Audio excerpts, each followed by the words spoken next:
Since 1971, when President Nixon took the United States off what was left of the gold standard, the world has operated under a system of money called Fiat. The dollar, the pound, the euro are all government fiat currencies. Fiat is a Latin word meaning let it be so. It is the law that this government currency be money. Indeed, without that legal enforcement, and the fact that we must pay taxes in this money, that dollar bill or that computer digit that represents a dollar would be pretty much meaningless.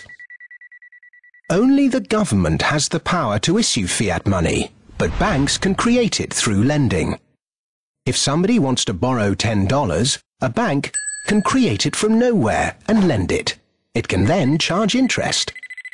Banks also create money by lending against an asset, such as a house.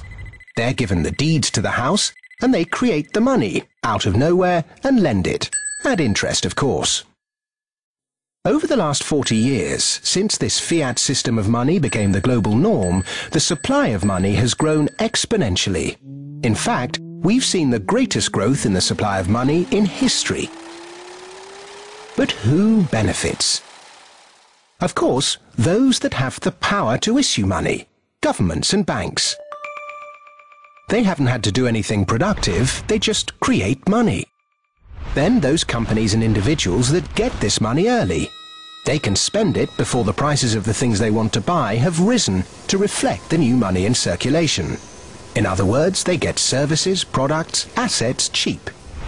But prices soon rise, so holders of assets such as shares or houses will then see gains, without there necessarily being any improvements to the company or house in question. Often, this can lead to speculative bubbles. Who gets this money early? However money is created, be it through lending, fractional reserve banking, financial bailouts, or old-fashioned money printing, banks are always at or near the top of the money-issuing pyramid. Next come corporations who borrow large sums.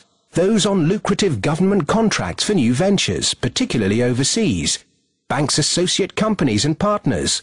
Those that borrow early and at low rates. And the bank's senior employees. They all quickly get their share of the pie. In some cases, this will come in the form of bonuses. But what about those at the bottom of the pyramid? Those on fixed wages or incomes?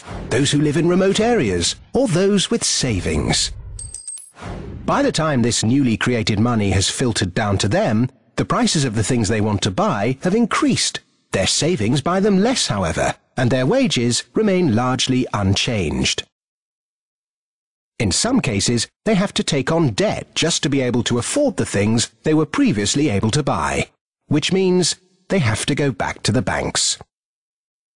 In reality, this process of creating money only redistributes wealth from the bottom to the top of the pyramid, and thus that ever-increasing gulf between rich and poor gets bigger and bigger and bigger.